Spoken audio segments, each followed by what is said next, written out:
The first tap of a conductor's wand. The first rivet in a mile-high tower. The master link at the genesis of a never-ending chain. The moment a single empty canvas meets a singular master stroke. There is no one thing. Because now, there are many. Because soon, there will be more.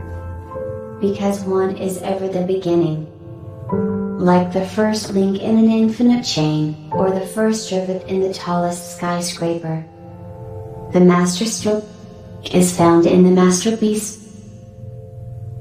What will you begin?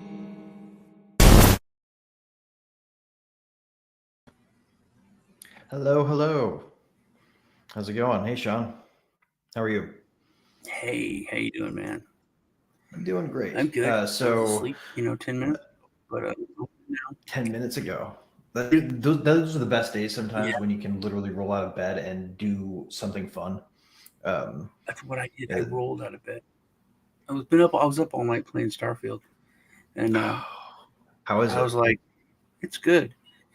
We have to talk about it in a minute, but I want to roll out through our intro first real quick, and we can jump back.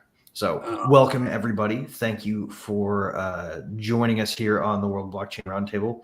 Maybe just me and Sean today, but I'm still going to go through all of the details. Sit tight. Today's subject is not financial advice, which, when you think about it, is great from a crypto standpoint, but it's also an opportunity to segue into some entertaining things because there are a lot of things that are not financial advice. And we will probably stumble across some of those. Hopefully we'll find them just as informative as funny. So welcome to the 126th episode of the World Blockchain Roundtable. Today it's just, like I said, me and Sean, maybe Lisa if we're lucky. So first we've got layer ownership tokens from last week's episode. Each host from last week will receive 333 lot. Each topic contributor from last week will receive 166 lot. And as you know, last week's theme was dictatorship of the majority as a threat to wait. Hang on, I lost the notes here. As a threat to where was I? A threat to decentralization, and that was nominated by Derox. And you get 166 lot as well. So these tokens, as always, stay them together, perpetual passive income free edits and governance votes in the World Blockchain Roundtable DAO. Also, guys, heads up, if you happen to have some of those governance tokens fresh off the boat and ready to use them, we have the November theme vote up. So you need to vote by next Wednesday, and there's some really great topics out there. I actually decided to dump my votes into one of the categories that I was just too excited to talk about, but I don't want to spoil it quite yet unless we all feel like a quick spoiler. Do you guys want to bring it up and see what's out there? Okay. So the first one we've got is a small nation swaps fiat for crypto. Obviously a fun topic because we've seen El Salvador's results with that, at least a little bit. I think El Salvador is a big country. Small nation. In fact, I have a friend I need to reach out to. Like I told y'all, he was from the Cook Islands, and he's actually very passionate about it. I knew nothing about the Cook Islands. I thought he was Australian because I thought he was a Aborigine because he's from Australia and he's brown, and just without being racist, it's just what I assumed. But the Cook Islands, they're so small. They're actually, you know what they are? They are. Me and the kids had a conversation about this last night.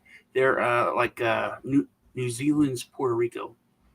They're like a protectorate of New Zealand. Because my son knows someone from Puerto Rico that got pulled over by the police, and they asked him for his green card.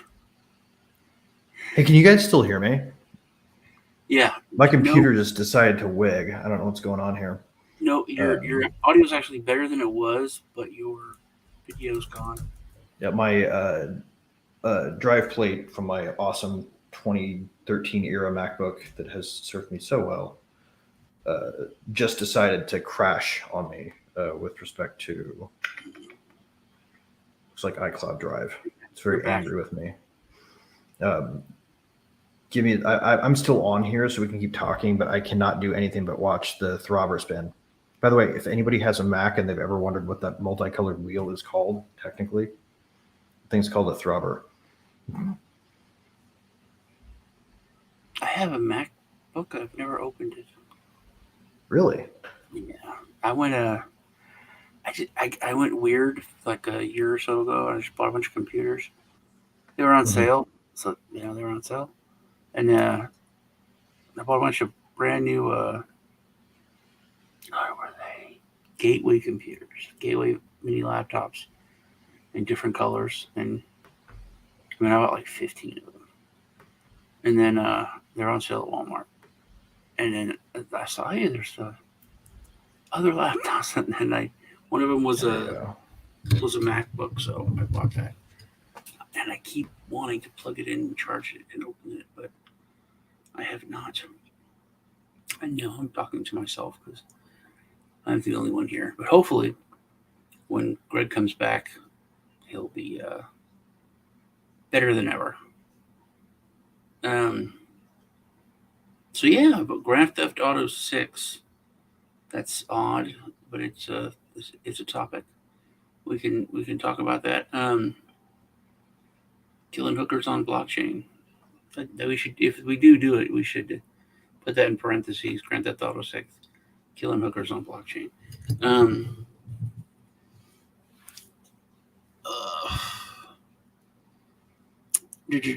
Back to school and how blockchain changes education. That's a pretty good one. Also, you can look at the different countries' approach to education in school, and then different levels of education, whether it's preschool and all the way up to college when it comes to education. And blockchain to recover stolen property, which is also interesting. Hey, Joe. All right. I'm sure Greg will come back.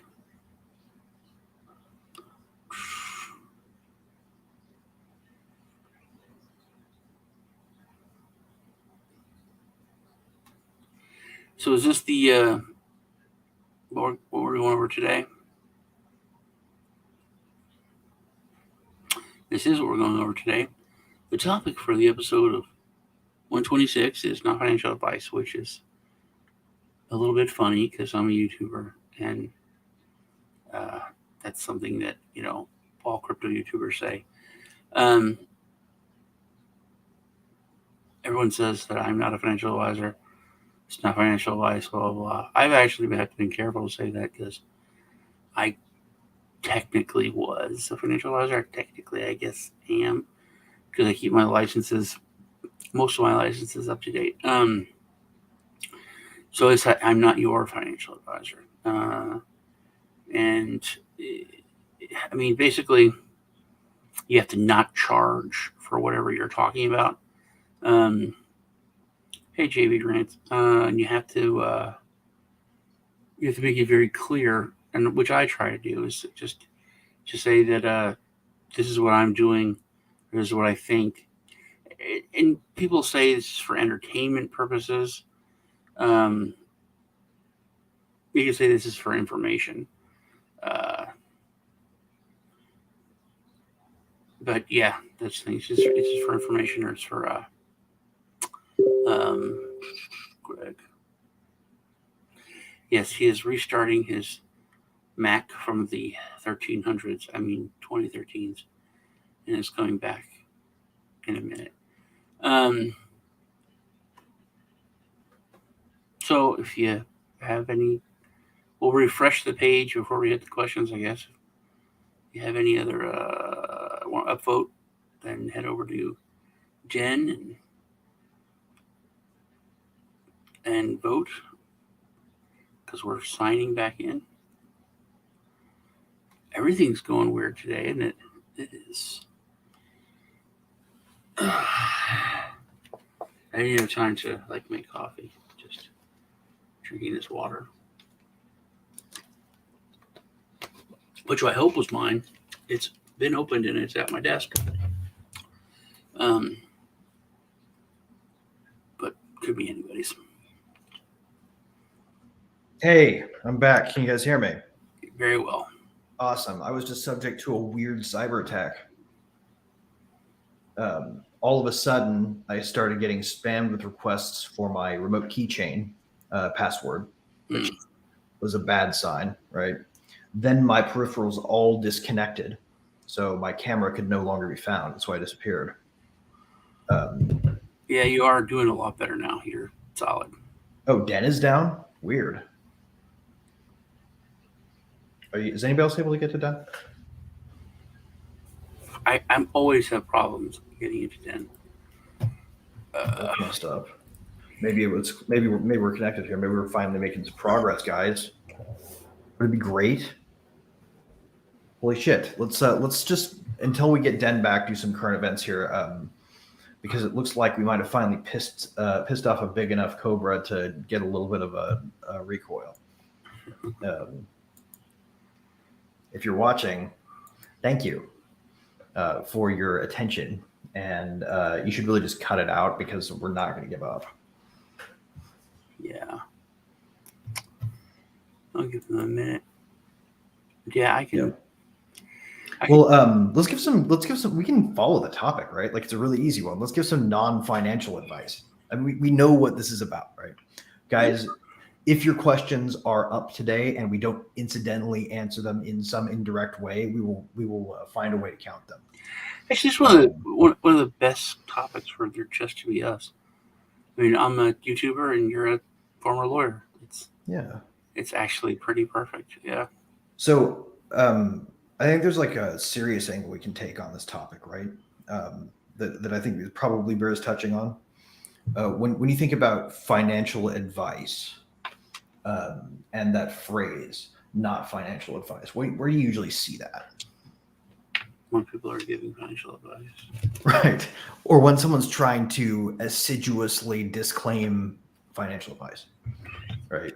They're trying to say, I understand that I'm not a broker, and therefore, in order to avoid the remote chance that someone over at the SEC will get mad enough to do something like call the special operations group over at the CIA and have them shut down your their disruptive social network in the middle of your show, right?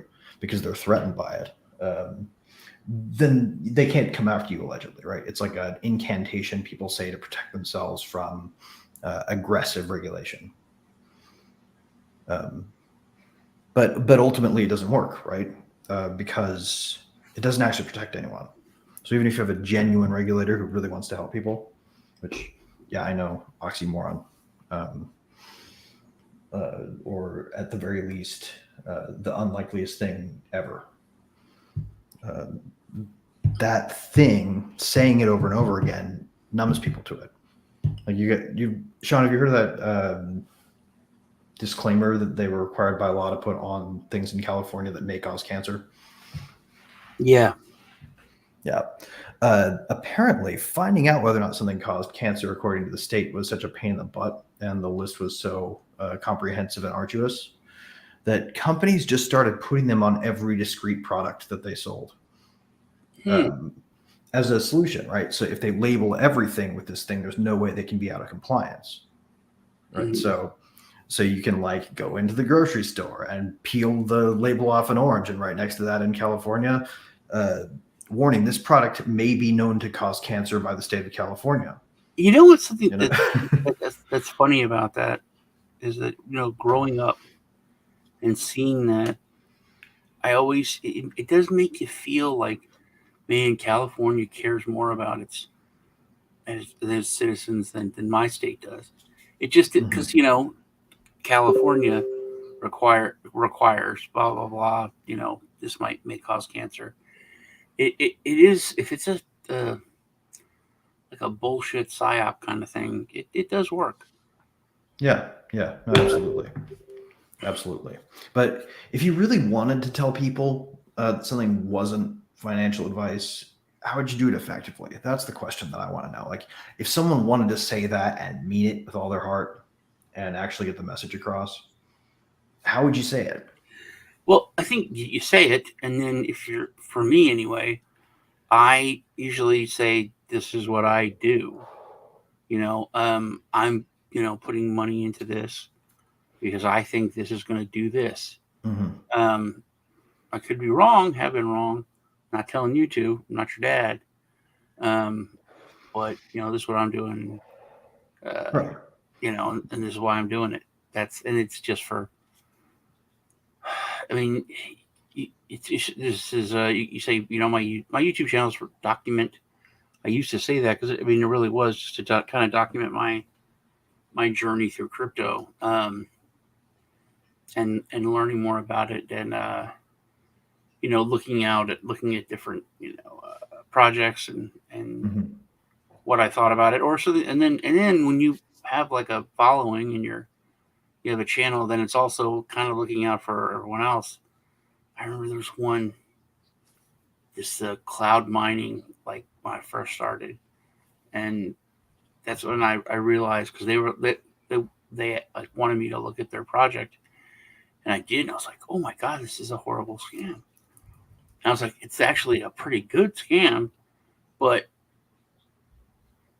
and if I wasn't a financial advisor, if I wasn't in finance, I wouldn't have known. But I know that, like, the country that they're doing this in is like a haven for you to do this, but they're registered in this place, but the money is going into it was like all these red flags. And I didn't. Kiss did one, and he was just like, these are a scam, this is a scam, these people are terrible, this is a scam. And I was like, this is a red flag because of this. And I explained everything really in depth. um and like, this is it just looks a little, it looks off. I don't like this, I don't like this. It makes me really, really nervous. I think it's a scam. Yeah, yeah, no, And absolutely. but they were pissed. They were really, really pissed. Well, They and were, people yeah, always they took take everyone's money. bad financial advice and then get pissed about it if it doesn't work out later. Yeah. Right. And that's really the thing. I think that's the story. My answer to that question is twofold. One, you got to say it in weird new ways, right? You, if you're lucky enough to have ever seen the 1989 version of Cyrano de Bergerac's retelling of the story of Roxanne, right? With Steve Martin, Martin. long prosthetic nose piece, played a great Cyrano de Bergerac. But there's that whole scene where they modernize what he was talking about with language, and they talk about how can you love a diaper, how can you love a dirty sock, right? The words are inappropriate because they've all been destroyed by overuse. They're inadequate, and so he's afraid to speak because he's afraid to tarnish how he feels about her by saying the wrong damn word, because they've been all ruined. That's what you do when you say that NFI thing, right? Like what you do when you say Yeah. DYOR, right? Every time you say it, you make it less likely anybody gets any meaning from it. So to win the war against the slow creep of meaninglessness, you have to change up how you say it. So one way to do that is to talk about how things can go wrong, very precisely to what you're talking about. Like, it's one thing to say not financial advice. It's another thing to say, if you were to treat this as financial advice against the thing that I'm warning you about right now, this project could go down. And then what happened with this post where this person called me an asshole could be you, right? Those are just some, I think, creative ways to address. Ironically, when I really think about it, when I talk about a project and it's positive, it's not financial advice. If I put money into it, it's my thing. I'm just telling you what I'm doing. But and there's not a lot of times I like really go after something and say this is this looks like a real scam. This looks dangerous because in a bull market it's different because there's people coming in, throwing money into stuff. Now people aren't, there's no ICO craze. It was different then. So there's not, you don't need to really put it out that, oh, this is a scam. This is, it's very obvious. People know what to look for. But when you're telling someone it's a scam, you are giving them financial advice. Don't do this. Stay away from this. And I guess if the SEC wanted to hit you for something, for breaking that rule, I mean, the only thing is you're not charging them. So it's not right. Actually, that's one piece of evidence against the idea, right? Oh yeah, and Amanda, by the way, I do have the site back up in my own browser, so I'm looking at the questions too. So we can go back to the questions here, but I do want to talk about this for a second, right? Sean, do you want to expand on that a little bit? What you just said? I lost my train of thought. No, because I said it. I said it's when you're actually saying, "Hey, I'm giving you financial advice," is when something is very negative. When you are trying to protect someone, right? That's what I was going to say. Is people should probably also give the not financial advice disclaimer when they say something negative and precautionary. Like, this could go wrong, but this is not financial advice. If I tell you this is a loser and it goes up, you're also going to be pissed at me. Not financial advice, right? And I was honestly, I remember that this is the first time, because I started my channel because I didn't know this at the time I was innocent, is that YouTubers were paid like ridiculous amounts of money to go over projects. I was just like, why is everyone a fanboy of Neo? I mean, it's like crazy. Everyone keeps, and then I said, everyone's talking about the same project, and there's like these really cool projects that no one's talking about. What do we like? Space Chain. That was, I think, my first video that I did. And there was Ocean Chain, which was another, like, I didn't realize the fleet, like how many ships are out there that are in commercial versus, like military.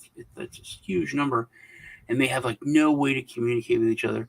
Everyone was they're like cut off from everything, and this project was going on blockchain using like satellites to create this community where you were able to like basically still connect when you were out in the middle of nowhere.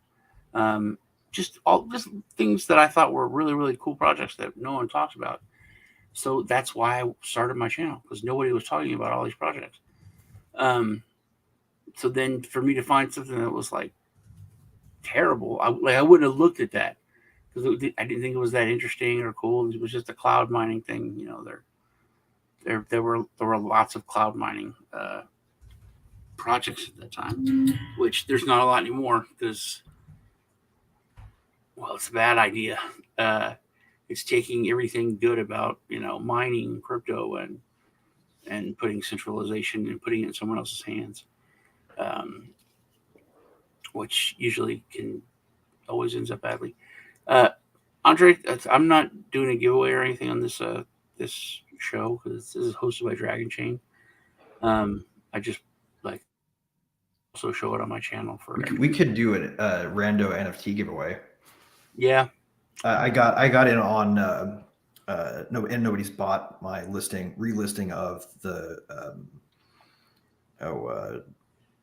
owls that were blowing up on OpenSea this morning.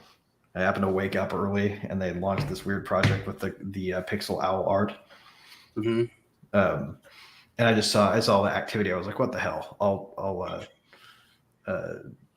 take a gamble on whether or not this is going to go up above 0.01 ETH. And so far, so good. It looks like I might actually sell one of the two I bought and recover more than I paid for both. Good. Joe said he thinks that so far it's reasonable to assume that all major projects in crypto that got traction in the market were bad actors in one way or another.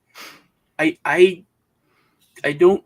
That sounds to me like a narrative friendly line. You service the state a little bit when you say that. Yeah, I used to be so positive on it, but I believe now that over half are just money grabs. If they are still alive after this Bad crypto actors. winter, those folks are doing something legit. Yeah, right. But he said so far it's reasonable to assume that all major projects. It's probably reasonable to Yeah, assume everybody on Earth is a bad actor, right? I think all in the last 2 years, not all, but in the last 2 years especially, there have been majority have just been cash grabs. Right. Well, and I have to even contest with you there, Sean. The ones that everybody hears about are the ones that spend all their resources telling you about them. Yeah. The biggest problem that we have drawing attention to Rivet is that our entire operational budget goes to building. So when it comes to the money we have left over to spend to shove our business into your face and say, use it, right? We have nothing left for that. Like we're getting by on organic growth and goodwill. It's the same with Dragon Chain, which I always make the point about that. Right. And Rivet doesn't have a token. So if they're slick and convincing, red flag. If you've never heard of them before, look closer. Different.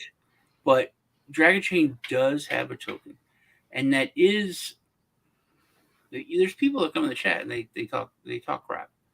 Yeah. Because hey, the token, blah blah. Well, and they're being assy, right? Because that's not the focus. Well, I know Joe hates to talk about the number go up, but I got to throw a defense in for the Dragon token real fast here. I don't even own any, guys, full disclosure. So this is not a benefit to me to mention it. But look what happened to XRP as soon as the SEC lost that case. What do you think is going to happen when Dragon Chain wins, if it does? You're gambling right now on a discount provided by Gary Gensler for being a dick. And if he loses again for the same exact reason, and there's a good reason to think the court will follow what it already did, at least when it gets up high enough, right? And these guys, do you trust, the two questions are, do you trust the Dragon Chain team not to give up? And two, do you trust that if they don't give up, they will prevail by the time 5 or 6 of the people hearing the case are allies of Brett Kavanaugh, right? At the point the gavel drops, when the Supreme Court as it stands makes the final call, you get exactly what happened with Ripple in the chart pattern. There you go. There's your bull case for Dragon. If you don't like it, this is definitely financial advice delivered under the auspices of I'm not a financial expert, and therefore you shouldn't take my advice. This is what I think about it. I don't buy a lot of tokens. I buy projects, right? Mm-hmm. Like I'm here using this project. I'm not going to invest in it. I'm going to use it. And if I'm still using it, then it's going to do well. Make the point that Joe always makes. You're definitely the minority when it comes to people in crypto, air quotes. But people always ask me. I don't think I'm the minority. I think there's just a loud tip of an iceberg. Are they still around? They still do anything? I was like, yeah, that's the thing. They're doing a lot, but they're not doing a lot, in pump and dump and in your Telegram group or what. They're actually working with business. There's no budget for community management because it's all in developer time. Yeah, they're actually developing and working and reaching out to other businesses to tell them, hey, we can solve these problems that you have with blockchain. Yeah. We can do this.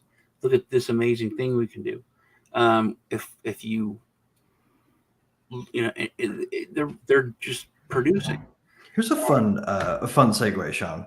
Have you ever tried to find anything about whether or not the government's actually coming after crypto systematically? Like any proof that they are? No, not ever researched that or anything. I have made a strong effort to find any proof. And all I've discovered is a vacuum when it comes to all of the things that are really interesting to me, right? Like, did you know that if you do an insight search on any search engine for cypherpunk on any .gov or .mil or .official who would be threatened by crypto. You know how many results you get back? How many times they've ever mentioned the word cypherpunk? I would say, yeah, hardly any. 0. They've even erased the records of the history of it when they talked about it during the first crypto war in the 90s. They're gone. That will tell you one thing. If you do search something, you could find, which is the Special Operations Planning Guide, right? What about the Brad Sherman? I mean, he is right. Brad Sherman's in legislative. Yeah, we're looking for administrative state action, right? Mm-hmm. If you look for that, if you look for military action, you look for intelligence agency action, you look for regulatory agency action, you will not find a word about it. They won't even mention crypto. And the reason that they learned their lesson was because the cypherpunk movement made a bunch of assholes out of them in the 90s. But if you know your history, then you remember the fact that they won a Supreme Court case by printing the PGP code into a book and onto a T-shirt, and then mailed it to somebody who bought it in Europe. And when they took it to the Supreme Court, the government was trying to ask the Supreme Court to ban a book full of words that only computers could read, granted, right? Or a T-shirt with a slogan on it that was just a line of code, right? Or lines of code. But it became the law of the land that code is speech, right? That's the war that they won, and they won only because the government took no steps to prevent them from having information they needed to fight. A proper response to that, if they learned their lesson, would be something called total operational silence. And you can ask ChatGPT what total operational silence is, and there's a treasure trove of information that it knows that it doesn't know it shouldn't give you. Yeah, you talk to ChatGPT a lot more than I do. Well, I like to make it do stuff that it wasn't intended to do. It's my hobby. Yeah, I do too. I try to get it to draw boobs. Yeah, which it's not supposed to draw boobs. I got it to. So the other day, I got to tell this story, Sean.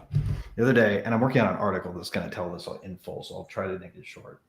I literally created a hypothetical situation where a group within the CIA called SAC, that's like their motto is the third option. That's where they send. That's the Black Ops paramilitary part where James Bond shit happens.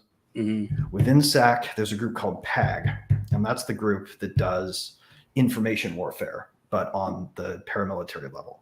That's where you would go in our government if you wanted to ask them for a third option, where what they did was completely unconstitutional, illegal, and if they got caught, they'd have to be disavowed, right? And I asked it to create a detachment with a mission to destroy crypto starting in 2013 because of its obvious threat to state power. Right? Mm-hmm. The U.S. projects a lot of power through its control of currency. We know this. And if it didn't have that, it would lose a major projection of power tool. Like that would take the U.S. empire down because it's most of what it is.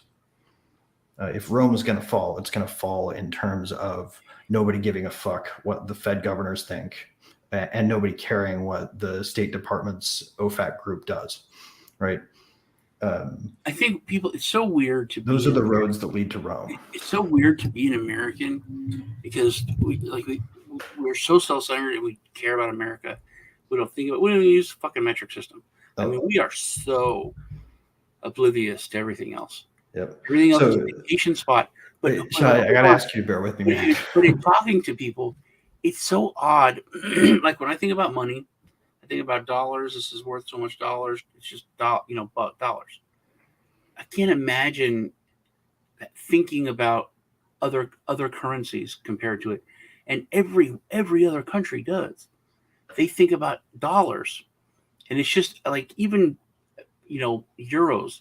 Most Americans have no clue what a euro's worth, what anything's worth, unless they're going to go to that country, and then they literally know about it. It's like they even forget it. Like when they're done, it's like, hey, you can get 1.5, euros for $1, and then that's it. It's done. It's so crazy, and you're talking about if money goes down. Yep. The empire's going down. But the check this world out, is so Sean. connected to us now. So right here's a PDF I found online by searching for it. If you look for it, it's called the document number is ATP 3-13.1. It's October 2018 publication called The Conduct of Information Operations. Mm-hmm. And if you follow through, it tells you how to plan one if you were creating a special operations detachment. So I asked ChatGTP to create orders for a detachment commander to launch a mission to destroy crypto. And I gave it some variables and I told it what powers it had. And then I gave it orders that said total operational silence, whole of government cooperation. And it started shooting out alternate history that looked a damn lot like the alternate history we've experienced since 2013 with respect to how they've reacted to us. Joseph, they don't need a third option group. They already have. No, the third option has definitely been in play. It's just people FBI. are thinking of it in terms of what they can see it do. And it's been in motion since 2012. Just as American, what's that? I want you to say, as far as being an American, I was thinking about that a lot the last week. How when you people talk about America especially with the conflicts that are going on everywhere, it's like the government is not America, and I keep hearing John's voice in my head. Dude, there's the state and the country. And be loyal to a country. And people don't think of the without state. caring what happens to Americans, especially, don't think of the state as as the state can be your enemy, and you can love your country. We think of the state as our state, as Texas. But in most countries, when they talk about the state, they are talking about the guys in charge. Yeah. And I want to tell everyone, there's this guy on YouTube. It's called the Fat Electrician. Mm-hmm. And he tells stories. Basically, you learn so much about the history of the United States that you would never learn anywhere in school. Just insane things that people have done throughout our country that you don't learn about, no one talks about. And like, that's what it means to be American. That's what we've lost. I wish that people would he would like be able to teach it in school, because it's like this crazy dude that there's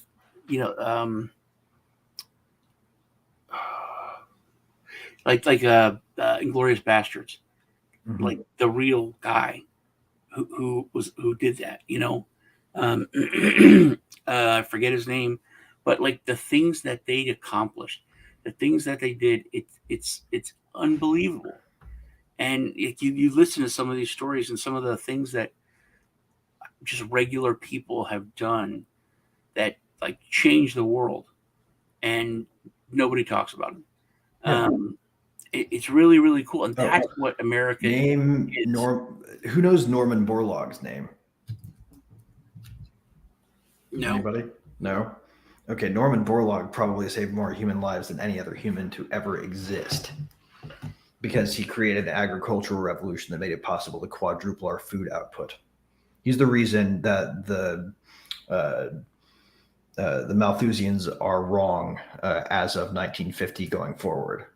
Like, human beings come up with people like that every once in a while, but that guy, by the things he invented, like he discovered how to make natural fertilizer work. Really? Or not natural, but artificial fertilizers work. And he figured out how to deal with pests in different regions of the globe. He was basically able to turn up the world's food production tenfold with what he did. It's so, and I have gotten Lisa to start saying it, and I try to get as many people to say it as possible. Don't say public school. It's not public school. It's government school. Oh yeah, no, it's government. And remember not to say that too much the same way either, because you don't want that to lose its power, right? The way that you need to talk about that is the same way you need to give yourself not financial advice, right? Be specific and don't let the numbing of the meaning of those words drill into your brain too much. Say it new ways on purpose so it stays fresh. It's odd that we're not taught the whole story, like Paul Harvey would say. like the rest of the story. Like Cinco de Mayo. Nobody knows the significance of Cinco de Mayo to the United States. Everybody just thinks it's a day to get drunk. And literally, Cinco de Mayo saved the United States. The what do you know the story? Um, Tell me the story. I'd like to hear you tell it. Well, okay, so this is it in a nutshell. There's an uprising in Mexico. Mexico wants to become free. Everyone says, "Oh, it's like Mexico's 4th of July." So the Spanish sent over all these troops, and do you know where they were sending all of those troops? These real hardened, trained soldiers. These are trained soldiers, like some of the best in the world. They were sending them to the Confederate States of America to bolster their lines and to have them defeat the Union. That's where they were going. But they're like, you know what? We have this uprising. Let's go in through Texas and we'll go quash this real quick. And then move in through Texas to support the Confederates. And they were crushed by Mexicans who were going for their freedom. Because, you can't fight any harder than people that are fighting for their freedom. So because the Mexican uprising defeated the Spanish troops, they never made it to bolster the Confederate army. No one knows that. That's like, oh, it's just time to get drunk. It's Cinco de Mayo.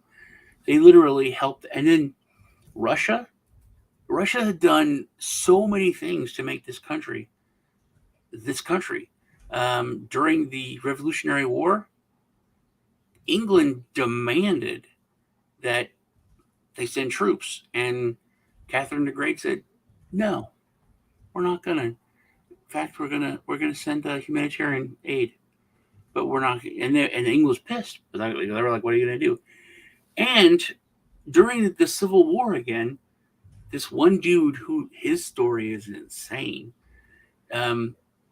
Lincoln sent him off to Russia as the ambassador. He talked the Russian government. I don't know if you know how a country becomes a country. Basically, you just need another country to say you're a country, and that's it in the club. There's another interesting factor to it too, because it has to have power. Right? This guy, which is a weird concept. This guy convinced the Russian government to put out a threat to all other countries in the world. If anyone recognizes the Confederate States as America as a legitimate state, right, we will go to war with you. Right. Russia would go to war with anyone that just acknowledged it. This is the same reason why we're not allowed to spend too much time talking to the folks in Taiwan as if they were China. Yeah. Right. Yeah. Because China will pick a fight over that. In fact, if we talk about them too much in an official capacity, they will raid them and destroy them as a means to make us stop talking about them. Yeah. Right.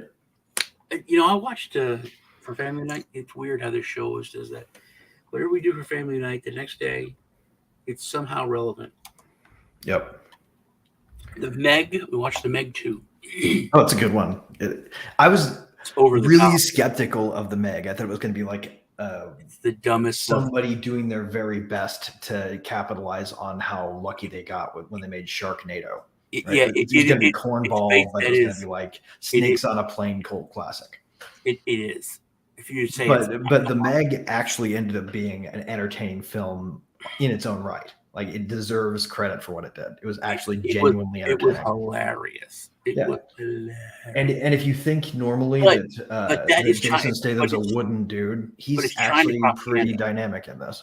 I mean, my kids probably didn't see it as I did. I'm looking through more cynical eyes, but it failed. The Meg failed huge, but in China it was gigantic. It was made so much.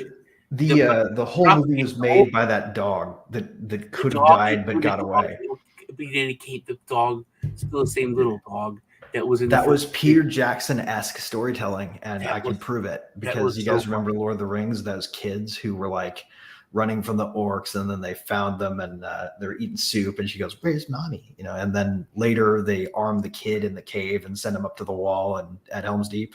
Mm-hmm. That whole story arc wasn't in the book. They created that to create attachment that was human to Rohan for you, right? But it's ridiculous, but it's basically good filmmaking. Such Chinese propaganda. I mean, it was. I mean, everything's.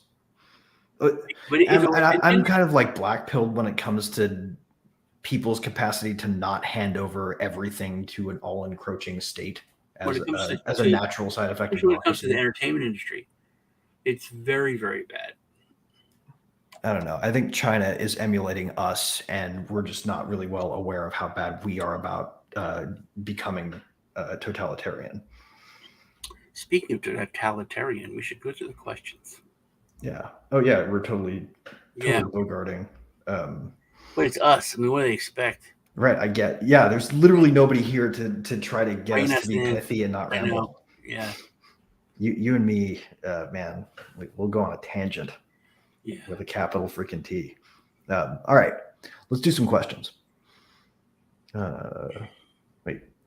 Scroll down all the way. Did I back out of it? No. Okay. Question. Obviously, this is not fine. This is Derox. Thanks, man, by the way, for sticking with us. If you were hoping we'd ask this question and talk about it. Obviously, this is not financial advice. I'm curious about your personal opinion. Which ecosystems do you consider the most promising? Good question. I have a very specific answer for you from my standpoint. Do you have one, Sean? Amanda, can you bring up the questions? Because here, I already forgot it. It is, what's your, I'll paraphrase, which ecosystems do you consider the most promising in crypto? Oh, yeah, that is interesting. What do you consider an ecosystem? Yeah, I would personally define ecosystem as like a group of people who were interested in using a thing and the group of people who are interested in building it for them. Yeah, it's pretty good. That's pretty good.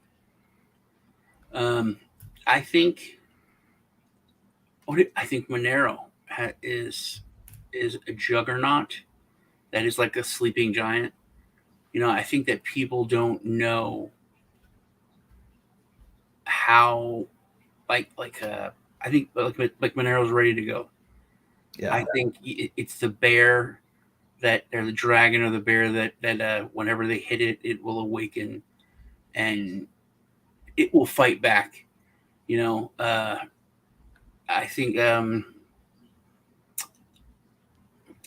because I'm sure you're going to look at things from a much more technical standpoint than I will. I'm really looking at more communities and the goal of if they do care about the goal, if it's not just number go up, if people are more committed to this, to the community and to the goal of what the project is. And I think Monero is one of those. It's a really good one. I mean, and you can tell for me, and I may seem, Sean, to focus maybe whole-mindedly or single-mindedly on the tech part. To me, that's just an easy hack to find out which ones have a chance of being good. Because for sure, the ones that have nothing but technical vapor, right? The ones that don't actually have anything built after they've been promising to build something for a year, don't have anybody who knows how to build what they're saying that they're trying to build, right? That's a death nail for just about any project if you're not really, really good at explaining a long-term plan that involves first we convince everybody this is a good idea. Right. Like I think one case there that won me over was Ripple, right? Where at first I was like, these guys are selling a token that doesn't run on its own system. What the fuck?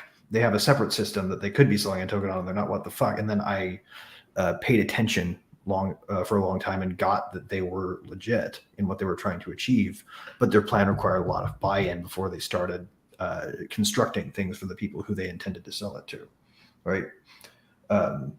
But usually the technical piece is a grand tell. So if you can understand the technical and you can dig into it, great sign for a project if you see them doing stuff.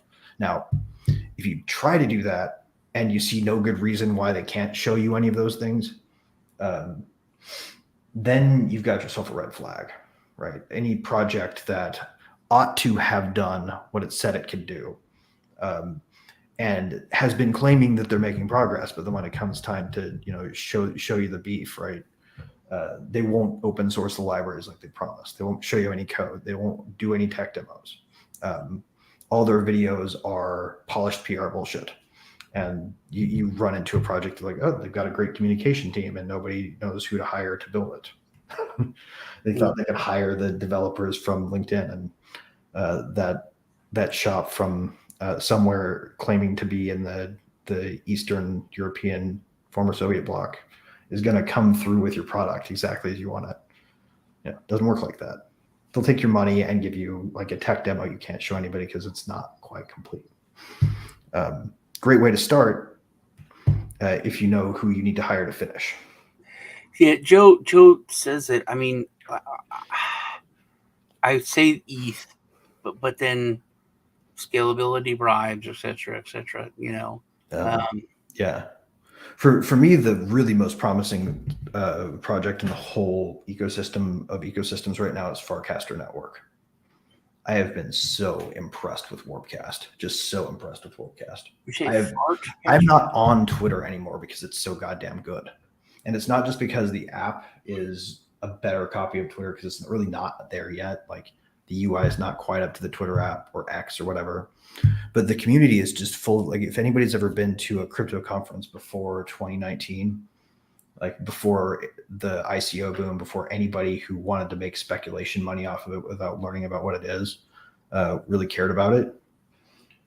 You remember this sort of vibe where there were all these brilliant people who you could just see electricity crackling from their fucking fingertips as they talked about their beliefs and their desires for a better world. And then you saw the things they could write in code and that would run, and you were just fucking blown away. It turns you into a zealot to be in that kind of atmosphere. And it's just, it's something that you miss once it's gone, right? Like, because once crypto got big enough, you couldn't find that anywhere. Right now, Warpcast is just packed full of fucking nothing but those people. And it's like, I'm back at ETH Denver 2018, surrounded by brilliant builders who believe in what they're doing still. And the fact that Farcaster has such a concentration of those right now just has me over the moon for those guys. I don't even think they've released a token yet, but if you're not using Warpcast, you're missing out. You're saying Farcaster?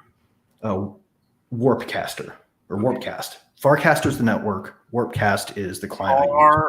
Not fart. So it's like Farcaster, as in the Hyperion Cantos World Web Travel device. I'm making a joke about farts. It's a fart joke. Okay. Farcaster, one word. Spelled just like Dan Simmons spelled it. And if you haven't read that book or listened to the audiobook, man, it's a winner. What's the book that you had me read? The audiobook I sent you? Yeah. Dark Enlightenment by Nick Land. No, it's not. There was the one about it had stuff with Warhammer. That one guy from the Warhammer was in it. He went to that desolate outpost to meet that one poet. Oh yeah. What was that? What was that one called? Because I was trying to tell my on the tip of my tongue. You remember? Because I can't remember what character name. There was they had the thing with the monster with all the the Shrike. Oh, the Shrike, yeah. Yeah, that's the Hyperion Cantos. The Farcasters were the things they traveled around the world with. Okay. So I keep trying because my kids are into Warhammer insanely in the past 3 months. Yeah. My living room is just a bunch of like Warhammer setup. I want a pet Shrike someday. Just personal security. So, to me, that would just be the last word. The ETH Foundation, yeah. I know you work with on ETH a lot, with a bunch of different projects. So you would know more about ETH community. I'm also really oddly optimistic Well, no, I'm not all the optimistic. People will find this odd, but I'm super optimistic about Ethereum Classic.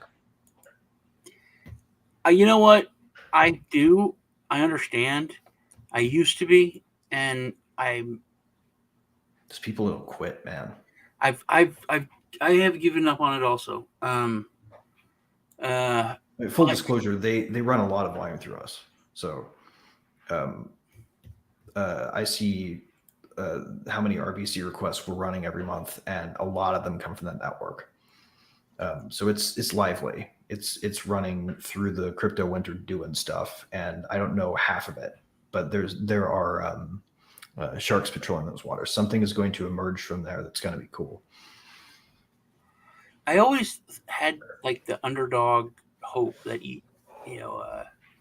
that would come back. Mm-hmm. Somebody's got it, man. With the way that I've seen some of the ETH project people talking lately, man, I watched some Anon lean into Hudson Jameson, who's one of the original ETH Foundation developers. You may remember him from the time when he got Me Too'd for just not being sensitive to somebody's Me Too claim. He was notable because of how fast he dropped to his knees and begged forgiveness of the mob.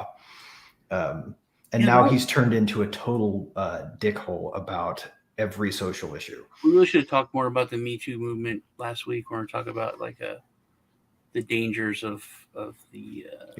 He literally was on Twitter today, or X, or whatever the hell that limited hangout operation is over there.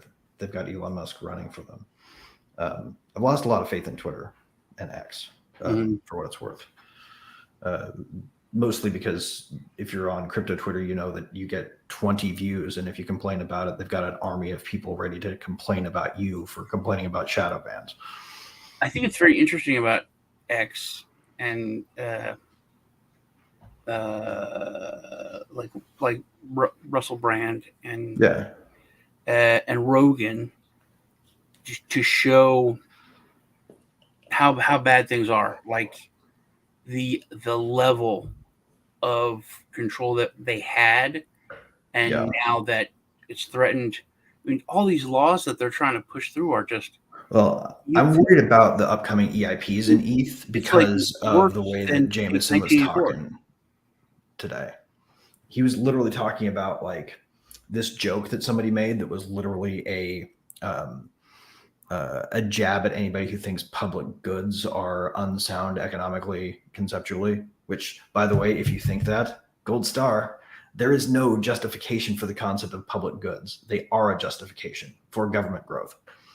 The idea of non-rivalrous and non-exclusionary goods being a thing that you can't sell has been completely disproven by the influencer economy. If you give money to a channel that you watch because you want it to continue to exist, you destroyed the public goods argument without knowing it. Speaking of selling, crypto fucking actually Klaus Schwab. First off, the guy introduced him. I thought it was amazing. It's a bargain bin bond villain. I thought that was good, but he was talking about he flipped the script, and how we have to have it's not an invasion of privacy. We need to have total transparency, and so he flipped it to where it's. You need to be totally transparent. Yeah, that's a neat. Everyone needs to be transparent. We need total 100% transparency. And it came down to, if you don't have anything to hide, you don't have anything to worry about. If you're worried about it, you must have something to hide. But the way he was putting it was like, I was like, man, I can't believe this. I can't believe how it's like, why do you make me hit you, woman? Why? Right. And they claim they need power. Everybody gets cagey about it. They push back. And then what they do is they immediately turn around and say, look what just bad happened over there. This is why we need this power. Right. They've already effectively used the Palestine-Israel conflict as a justification to demand more censorship authority in Europe and elsewhere. Right. Yeah. This is how they play their game. If you want to know what a self-looking ice cream cone really is, right? They create a threat. They rile their sabers, and when they take what they want, nothing happens. And if there's resistance and they don't get the power they want, something happens, and then they take what they want. Yeah, Interesting and uncanny how it seems we're in current events here, totally. feed itself, right? Man, we're gonna get yelled at so bad next week. But no, we're totally not. Marjorie Taylor Greene, the Palestine thing. They broke into the Capitol building, took it over. She said these people are insurrectionists. Why haven't they all been arrested? Where's the FBI? What is it? This is January 6th too. It was like this is why the right is clearly a controlled opposition. Yeah. Because if they would have done the thing that the left did, it would have worked, which would have been like, one of my favorite lines in Dark Enlightenment, which everybody should read, but not presume that they're right about the answer, but they're right about the problem. And you can find it for free online. He says something along the lines of the relationship between a democratic politician, the voting body politic, is one of escalating brinksmanship, where they ultimately devolve into a state of hooting, prancing cannibalism, where the only alternative to not shouting at the top of your lungs is being eaten. And that describes our political system's problem, I think, very precisely. Amanda, can you bring the questions up? Because we need to get to the questions. Phil, problem, reaction, solution. Yeah, I think the next question is about tokens, top 5 to 10, and why we hate Bitcoin. So I don't hate Bitcoin. Oh my God, I love Bitcoin. It's just boring to me. They're not building anything at a pace that I find fascinating, and the things they are trying to build seem more like they should just not do it, because Bitcoin is nice and stable. I love it because it's sitting there right at the base of the whole thing, providing a store of value and serving as a medium of exchange of last resort. If there were ever a collapse of the traditional financial system, or a whole bunch of us had to leave and not come back and never open another bank account because people will threaten us or come with guns if we do, Bitcoin is going to be the anchor that makes it valuable. I love that platform. I just don't. I don't like maximalism that says it's the only thing we can have, because then we never get to build a decentralized internet that's powered by a different kind of economics. You shouldn't use Bitcoin to build Web3. You should just make sure that you can sell Bitcoin for ETH or ETH Classic or whatever is working. So really, like, if you don't have anything better to buy, Bitcoin's better than cash in a savings account. So the first question I'm seeing yes, was about Roger. Was Roger Ver, right? First question today. There's a picture of Roger Ver. Roger Ver recently very rarely does interviews. He won't come on here, even though when it was like the perfect thing. IAM's question was not showing up for me earlier. I missed that one. I think it's like a bigger blossom. I was like, Roger, you gotta come on. And he's like, no, I don't do any social media now. I'm not doing it. I'm like, I said, no one here will do a gotcha. I said, everyone's really good guys. Anonymous tokens. And he would not. He wouldn't. He's like, no, Sean. When you say anonymous tokens, I have a hard time putting that idea in a box, because there's a lot of things you can mean.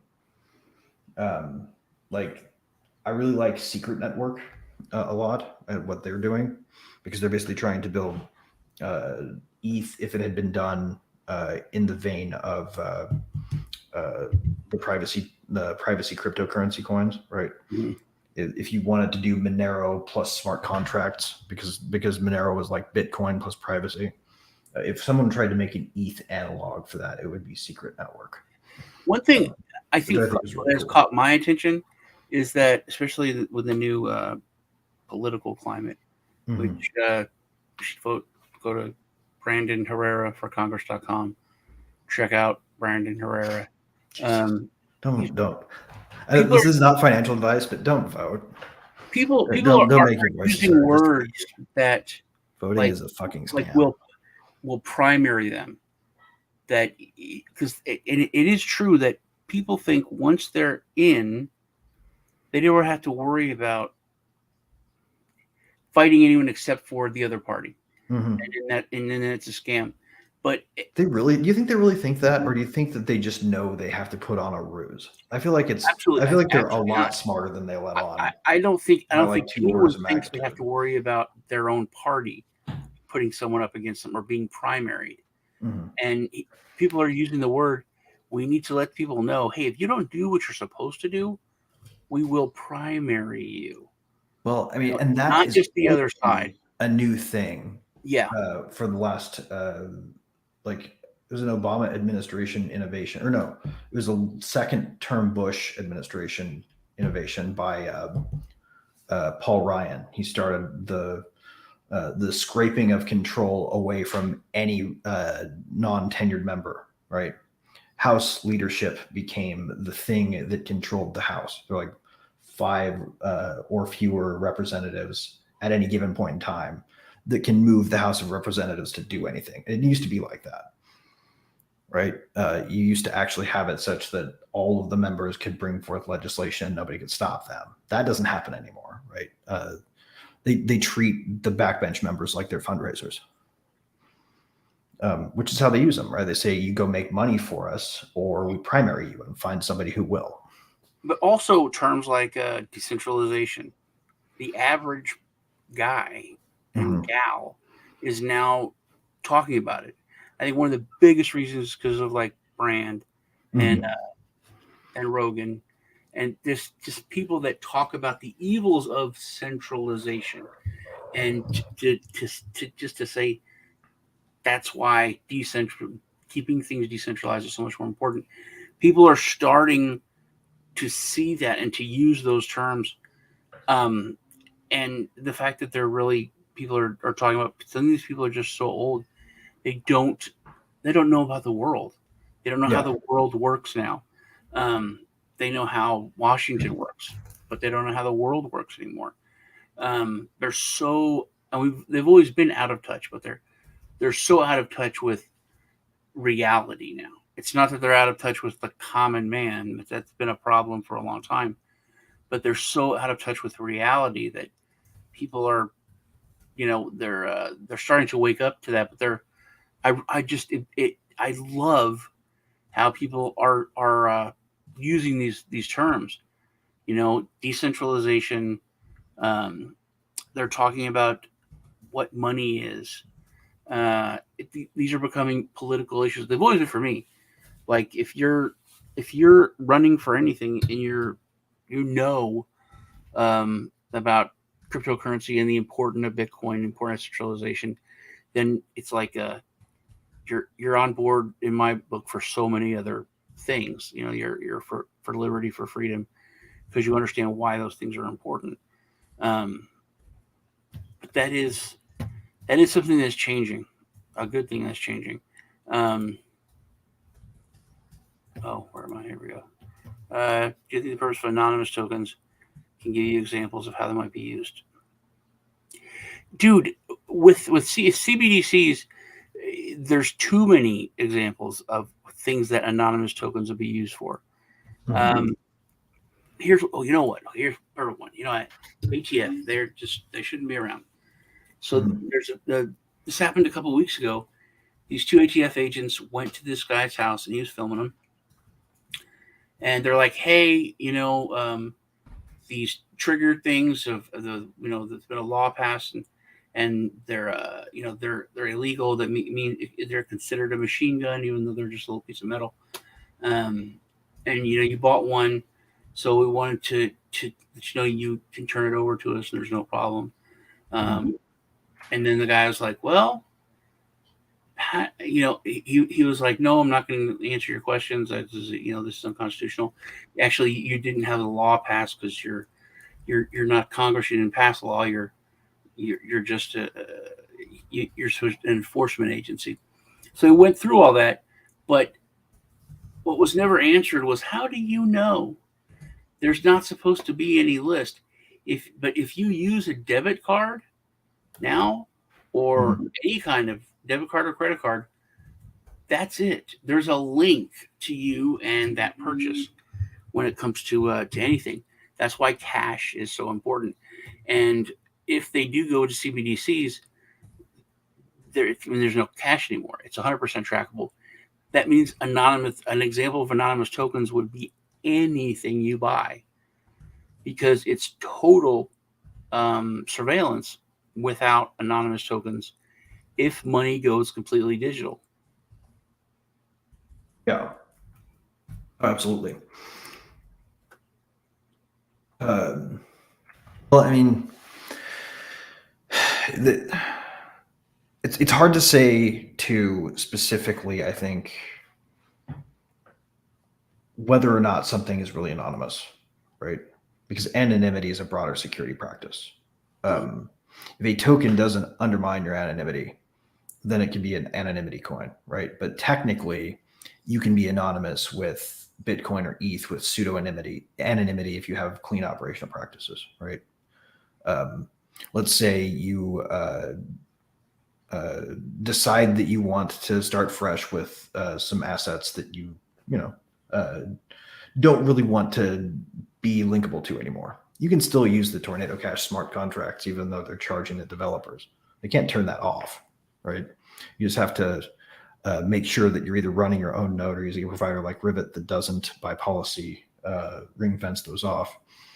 By the way, we have a firm legal ground for that. If they try to come after us, I relish it. And they won't, because they know they'll lose. But what was I doing? I got segued on blustering back at the people who run the machine. Where was I headed, John? We're talking about anonymity. yeah, right? You can literally be anonymous by making sure that you never access some tokens that you run through a mixer from your home IP address. Like, you can really take it to extremes.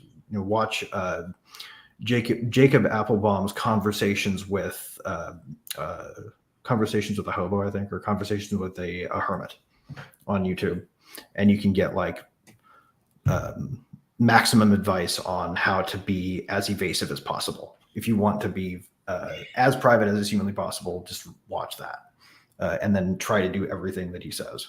And revanchist, I don't think that we hate Bitcoin. I think we hate maximalists. Yeah, maximalism is not a good idea. It's not. I think any ism really isn't. It's really safe to put all your eggs in one basket if you control what happens to the basket. It's any ism. It's just, there's hard to think of a good ism. Skepticism, agnosticism, pessimism. Those are safe isms. Pessimism is good in some, in some. Dynamism is always a good ism. Racism. There's a lot of bad. And I think maximalism is. It's just very close-minded, and to say hate. The question isn't it? It's just Sean, it's worse than just like toxic. It's a convenient lever for people who want to divide the community. Yeah, well, if you wanted me to flip a coin and find the feds in the crypto community, they're all maxis. To say that you hate Bitcoin or that someone hates Bitcoin, that's basically what we're talking about. You can criticize something or criticize a part of the community or something. Right. You're not throwing the baby out with the bathwater. Dude, yeah, it's not hate if it's offered out of a constructive desire to see a thing. Lisa was threatened to be killed by people. They were like, "Well, she'll bring my gun, I'll shoot you." We're different because her name was Litecoin Lisa. That's maximalism. It's ridiculous. Yeah. It's just very, very close-minded. Right. It's really silly to think that just because your preference in the marketplace is satisfied by just the one thing, that everybody else will be satisfied with what you want. Mm-hmm. Because what you're fighting against is the idea that there's one central thing that has to be if you believe in Bitcoin at its core. So really, maxis are hypocrites because what they're trying to say is, I know what's best for you too, and I'm going to do everything in my power, including bullshit, including shutting your thing incessantly to the point where I'm a pest, and unfriendly and uncivil. To the point where I will be a bane for you because I believe you're wrong and I'm doing it for your own good. It's basically a lot of the stuff that was coming. At least sounds a lot like what the thing we just left behind. When Lisa was going to speak at this Bitcoin thing, they were like, "You and I are not the same." It's like when Antifa people are like extremely fascist. And thank God we'd all die of one fatal strain of disease if we were all the damn same. Yeah. All right. So what do we got next? Do you think institutions are already on the market, or are they waiting for the green light? What blockchains are institutions interested in? What blockchains are institutions are typically going to be interested in either corruptible ones they've already got skin in the game in. Mm-hmm. So it's not always corruptible in the sense that they're teetering on the brink. It's that they have a potential to be corrupted to their favor, right? We live in a system right now that is built on the idea of regulatory capture, right? We have an innovation makes society better. The government writes a regulation mandating that industry group's thing is the standard. They claim credit for all the benefits it provides society, and then in exchange, they give those people some power over how they're regulated. I think they use that regulation as a protection against disruptive innovation. I think the market is waiting for the green light, 100%. Yeah, I think that there are a lot of corporations. I think there are a lot of whole industries that are waiting for the green light.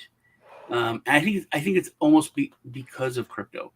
Yeah, it'd be like if Rivet tried to come out with a token as a cash grab. It's counterproductive. A lot of what institution is interested in crypto in any meaningful way. A lot of what like the transportation supply chain. I think a lot of those corporations within that industry are just frothing at the mouth. Man, I want to be able to use this, but I don't know what's going to happen with it. Sean, I think we need to draw a distinction too, because you're saying corporation and I'm saying institution, and the question was institution, but I think people use the two interchangeably. Yeah, I do think there's some corporations that are interested. Well, he said market. Do you think? Institutions are already on the market? So when he says on the market, I think he means that they're holding an interest already. Yeah, I think a lot of them are. Well, I mean, they're holding sort of significant interest in the sense that they buy a lot of OPEX, right? They're not really buying crypto. They're buying futures that they're never going to take delivery on. Hey, J-Chin, good to see you here. Yeah, the Cool Bear Club is here. Oh, thank you.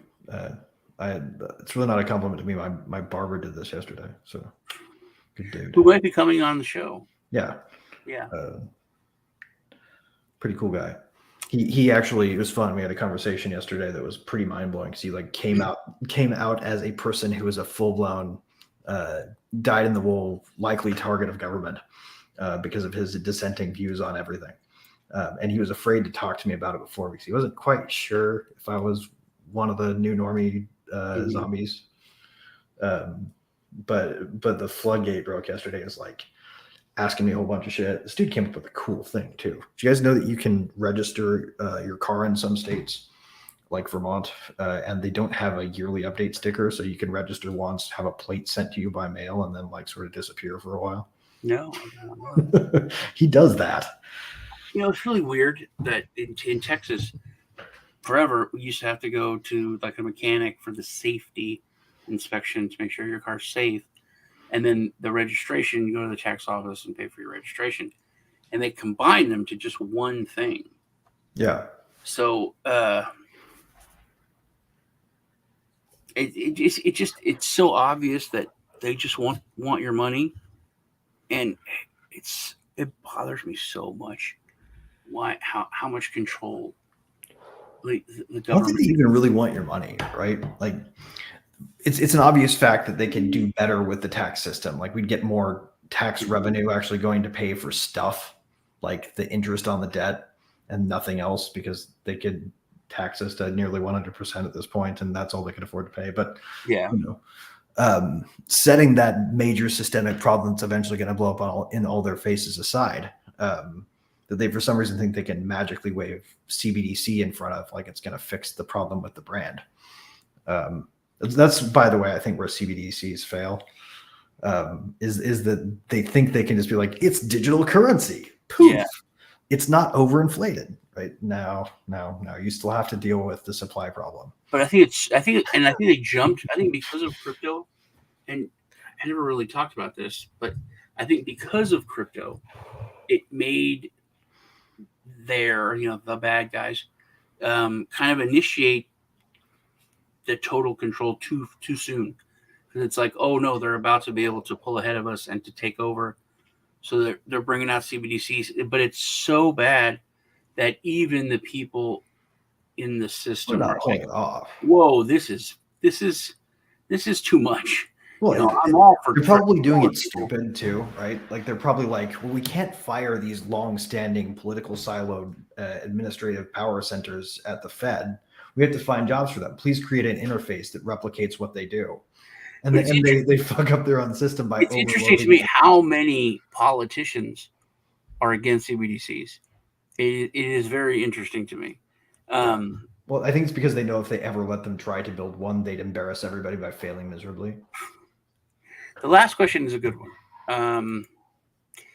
Do you think most of the coins will disappear from the market, or will there be many more? No way. Second life. None of them go away. Find a dead coin, come up with a new purpose for it, and it's alive again.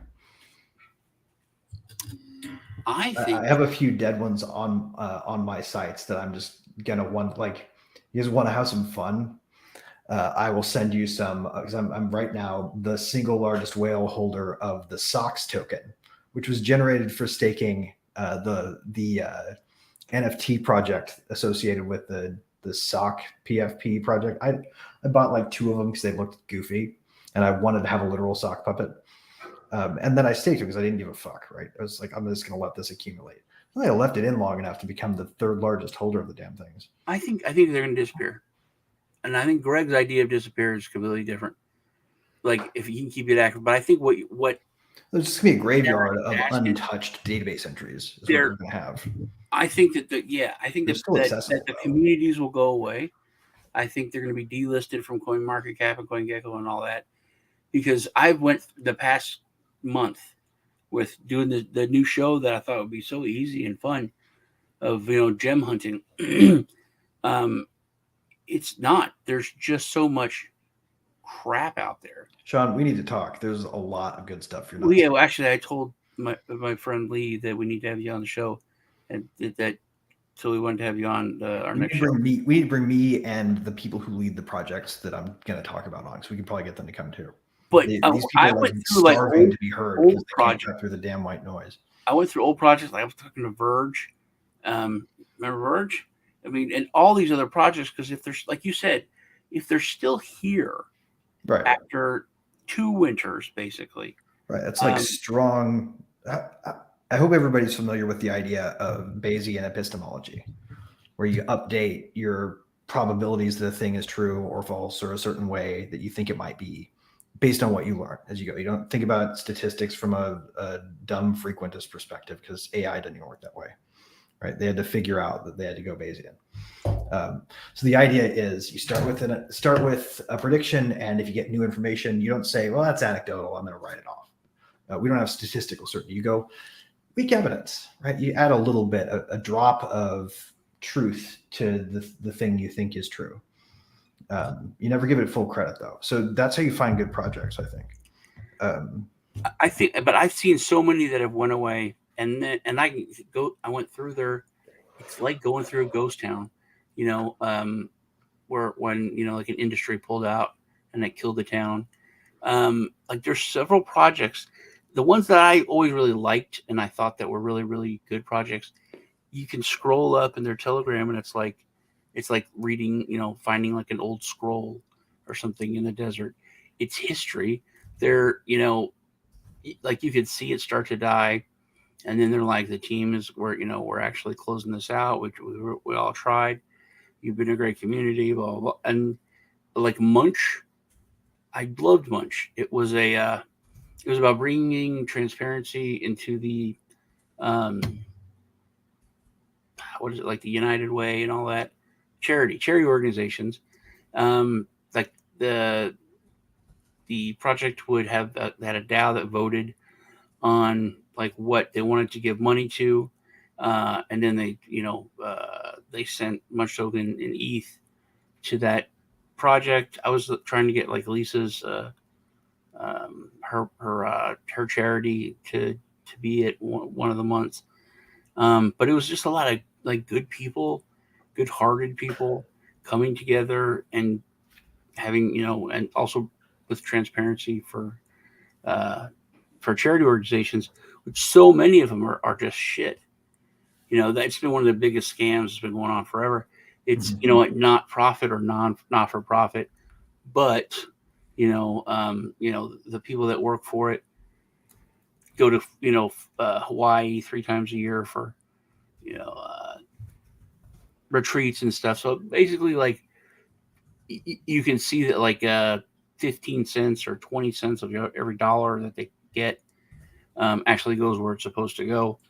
And I thought that was one of the sectors that when I first started looking into blockchain and I first started learning about crypto, that was one of the things that blew my mind was the need for transparency in charitable organizations. So to answer the question, I think a lot of them will disappear, but I think there will be more that will come. We're going to have a steady stream of scams that we're going to have to look out for. But I think that there will be, some decent projects that are going to come out in the next few years. What do you think, Greg? I have a different view of it. I think that we're going to see so for instance, if I wanted to revive a token that is dead right now, we could start accepting it one for one for the same thing we accept DAI for Rivet requests. Like we accept 2 cryptocurrencies right now to buy Rivet requests. We accept ETH and we accept DAI. I want to add more, but we're waiting on adding more. If I wanted to drive up the value of a small cap immediately, we'd turn on the contract and run a full spectrum ad campaign for 2 weeks that said, hey, by the way, Rivet requests now accept token blah, blah, blah.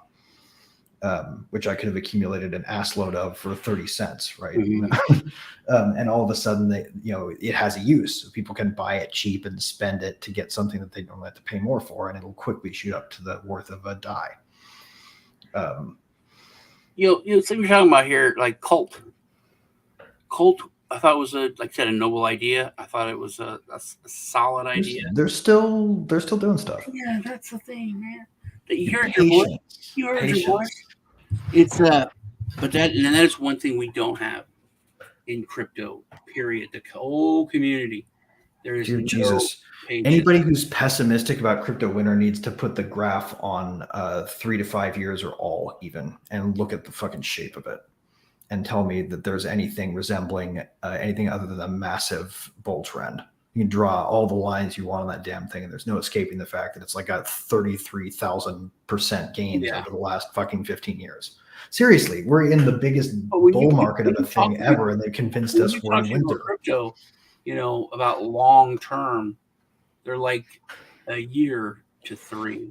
That's long term investing.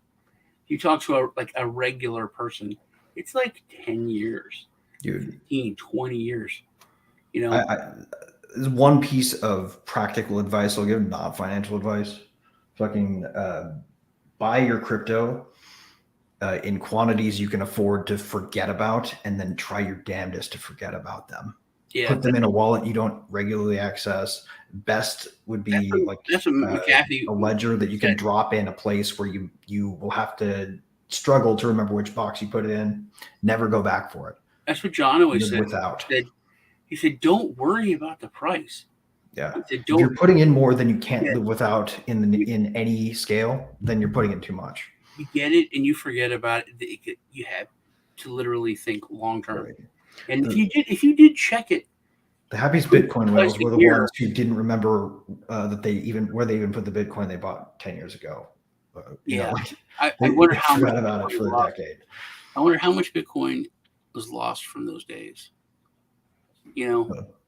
Or how much is sitting around literally waiting for somebody to go figure out the archaeology of landfills with respect to where they bury circuit boards. Yeah, I remember. There's money to be found mining literally for Bitcoin in them dar hills. If you are, BNB was like, it was just another exchange token that was to give you a discount. Okay, to give you a discount on your trading. Mm. I had some that I used to make my, and then I couldn't use Binance. They had Binance. I hadn't logged in forever, and then I logged into my Binance, and I bought it. It was change, and it was like $27. I was like, oh my gosh, yeah. This like $8 worth I had was worth hundreds of dollars. I was like, that's amazing. Gotta get rid of this shit now before it goes back down to spare change. Yep. So it is. I remember a hack coin. I had a bunch of nodes, and I stopped running them because it was so worthless. I was like, no, they're not making hardly any money. It's it's not pulling a big drag on my computer, but whatever. And I didn't sell it because it was too much of a hassle just to move it and wait for it and then sell it on an exchange. Forgot about it. And literally I found, thank you, went back and I just found 15 grand on my computer one day. Right. It had shot up so much because it had been like a year. Mm-hmm. And I just thought, I forgot about it. I don't care. And then I was looking at I logged into CoinMarketCap, and it was some old portfolio, and it was like a super lot more money.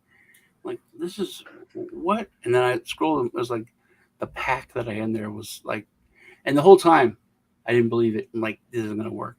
And I had to like update and go in and do all the stuff because to like find the nodes and get them to work again. Mm-hmm. And then I was like, what? Oh, that's there. And I sent it to the exchange. It went to the exchange. I'm like, that's weird. I didn't think it was going to. I put it in, and I was like, what? And if we just lived our lives that way, or if we looked at long term as actual long term, it would be so much better. Dude, I felt the same way about ENS governance token. I used to just go for fun by weird ENS names because I did the same thing with domain names back before all the funny ones got bought out.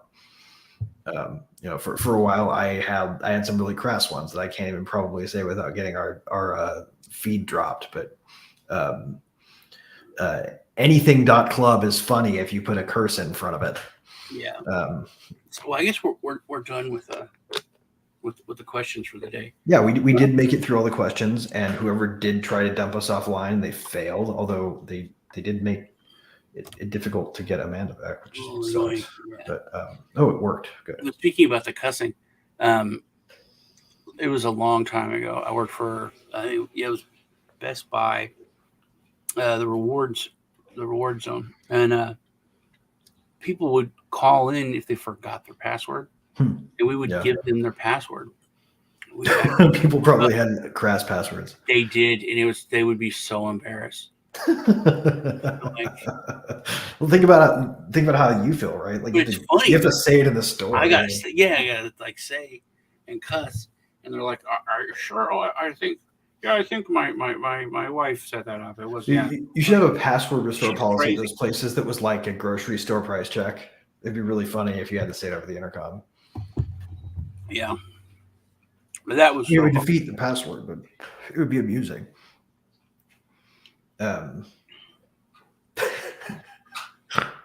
My God. And then we'd all talk about it all the time. Like this dude's password was. Last piece of non-financial advice that I want to throw out there before we move on from this and talk current events, because I think we need to talk about some of this shit. Yeah. If you're really brave and really curious, there is money to be made still in the NFT world. Those things are so undervalued if you know what you're looking for. Everyone I know that was in NFTs They says hate them now. disagree with you. They're throwing them away for really cheap because they're so angry with them.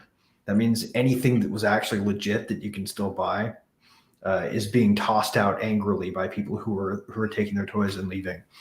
So if there is value, if you believe that even one of the things got it right and you can find it, then you can get discounted stuff. Not financial advice. I talked to a friend of mine, good friend of mine, one of the smartest people I know. I think he was on the show once. Buy when they're spilled in the streets, man. Yeah, I talked to him. I hadn't talked to him for a while. I was in the hospital and all. And him and his son, they were like huge in the NFT, but they work with like rappers, and they were the ones that developed their NFTs. I like games because you can tell the development's going on. But he was so grizzled, and he was just like, nah, it's over, man. The NFTs are dead. It's like, you guys literally just got fooled into being free pump and dump agents. But he, it brought me down so much because he was, he was super all in. Lisa is like one of my, like, I go to her and then I get pumped up, and because I am such a realist, or a pessimist. I say realist, people say pessimist. Well, I mean, there's a difference between realism and pessimism. Pessimism is a refusal to acknowledge good when it's staring you in the face. Realism is sort of a refusal to get carried away with optimism to the best of your ability. Sean, anybody who knows you can see that you're an optimist because people like hanging out with you. Like, nobody likes a pessimist. Pessimists are obnoxiously pessimistic. It makes me uncomfortable, though.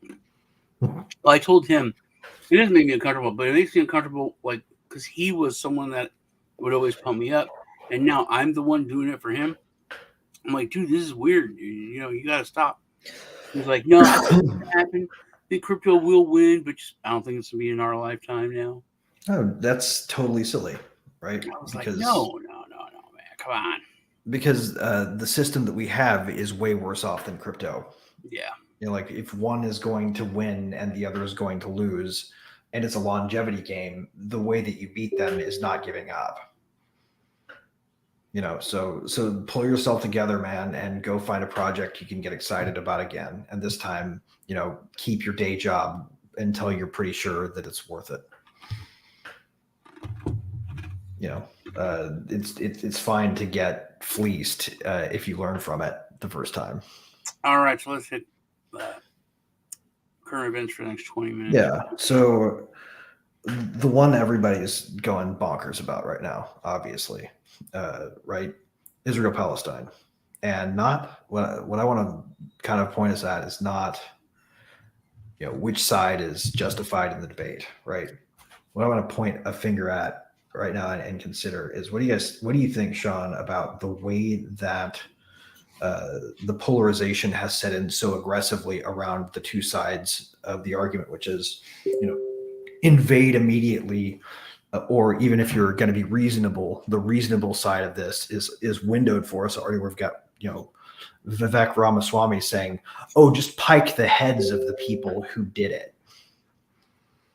Like, and that's supposed to be like the reasonable option that people are calling a terrorist sympathizer. Like, I'm afraid to post Dr. King quotes about peace on X right now for fear of getting shadow banned.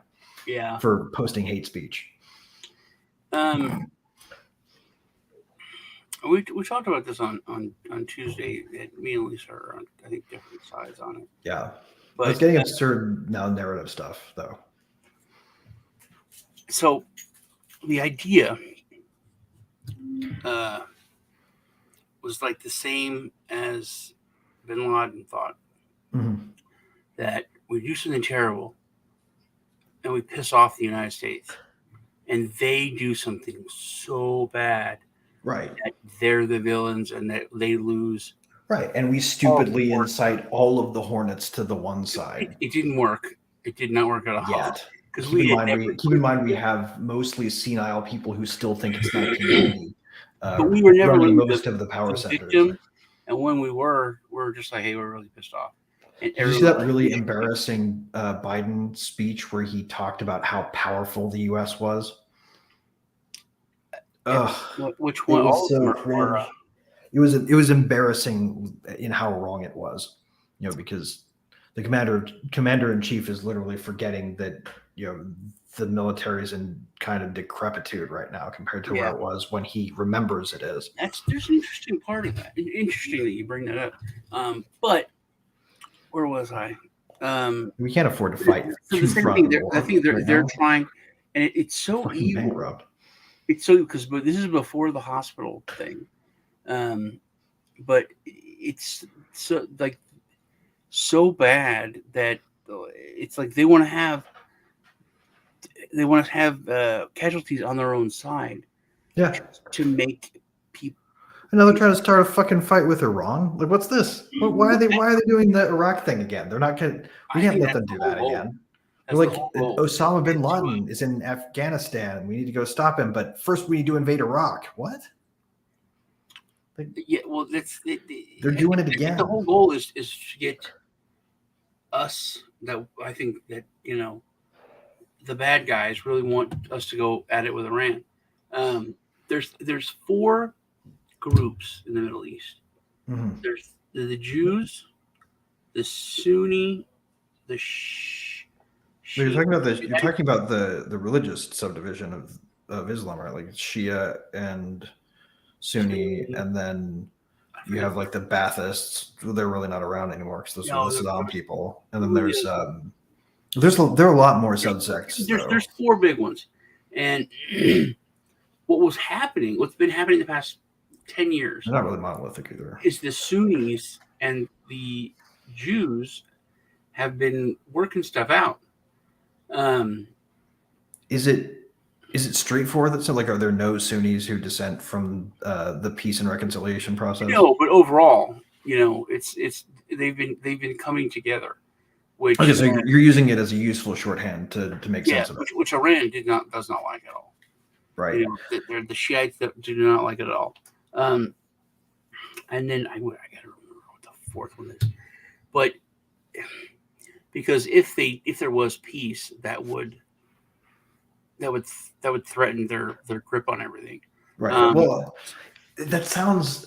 How does that make sense though? Like whenever I hear that, I'm like, how? How does peace threaten anybody but the powerful?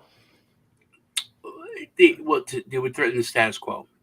Right, because the powerful maintain their grip, through fear and force, and the only excuse they have to build it up is to say that we're really facing outside threats. Every single military technology that's been developed over the last 30 years has been meant to be targeted inward.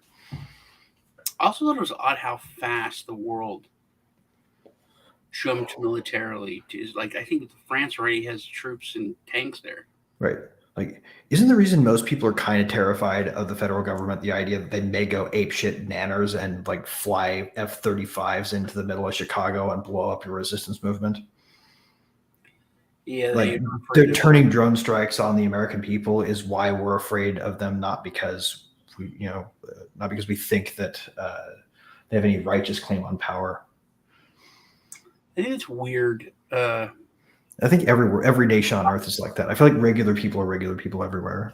I don't know why we haven't made war not profitable. It's just the simplest thing to do. Well, the problem is the people who are already sitting on the button that launches the death machines, right? Kind of make a veiled threat that they will turn on you if you challenge them. Mm-hmm. They invented probably the concept of information warfare for the very sake of being more overt with their military threats at populace. The only people that really lose in war are the people. People, right? Exactly. It was soon. As soon There's a fraction. Have you heard of killology before, Sean? What? Have you heard of killology? No. Okay, it's this study. It was based on this study that started, or a research study that founded it in World War I think. World War II. Somebody, Marshall, wrote a paper studying how many troops, riflemen, when they had an open shot at the enemy, wouldn't pull the trigger. Turns out 15 to 20% of troops pulled the trigger, and the remaining percentage had open shots and just out of a natural aversion to killing, fired into the ground or didn't fire at all. I remember during the 80s they did the nuclear launch thing, and like 50% of people didn't even want to launch their missiles. If the world's going to end, I'm pretty confident it's going to end that way, because like, while the system, okay, how familiar are you with second strike capability? I've heard of it. Okay, what it means is, like, if you detect a first strike, you have enough time to get your second strike off the ground, right? So you think you see Russian missiles coming in with your whatever tech, whether it's your binoculars if you're really fucking loony and want the world to end because you think that the second coming will result after the nuclear fire, or you have overconfidence in your abilities and you think that our radar is superior to theirs and we'll see the strike coming fast enough to hit them, right? Either way, you end up automating a nuclear launch based on detected signals that are secondary to an actual nuclear strike. Because if they hit before you launch, then you don't get them off the ground, right? Right. So you have to detect incoming before it's there, and then your automated systems have to be no recall, hit the button. And those systems have this weird way of being buggy and shitty and failing, like the whole time they were online. There were more nuclear close calls than can fill a Wikipedia article about how many nuclear close calls there were. They don't list them all on the page that has the list. Just they list the most probably. There are hundreds of nuclear close calls where then, like, a coyote pissed off a fence line near a nuclear sub base, and someone had to hit the bailout button before it launched. When the missile crisis stuff was declassified, those systems are back on now in Russia and in the United States. We turned them back on at the start of the Ukraine conflict. So right now, like, literally, somebody could have a blip on the radar screen that was actually like a spilled can of pea soup, or somebody sneezes and they're like, holy shit, a missile, right? But worse than that, because like a subtle automation failure could cause it, right? Where they genuinely see the threat on their screen, it looks like it, and they hit the button before they realize it's a software glitch. Well, I said a year ago, I think there's going to be it's going to happen.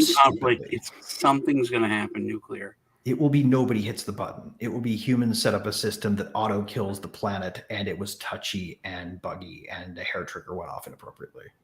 Like, anytime your browser crashes, imagine that system is running a nuclear weapons launch system, and that's how the world will end, in a software bug. It's one thing I've noticed that's being brought up about Trump that was the biggest thing. One of the biggest things to me about his presidency is that there weren't any wars.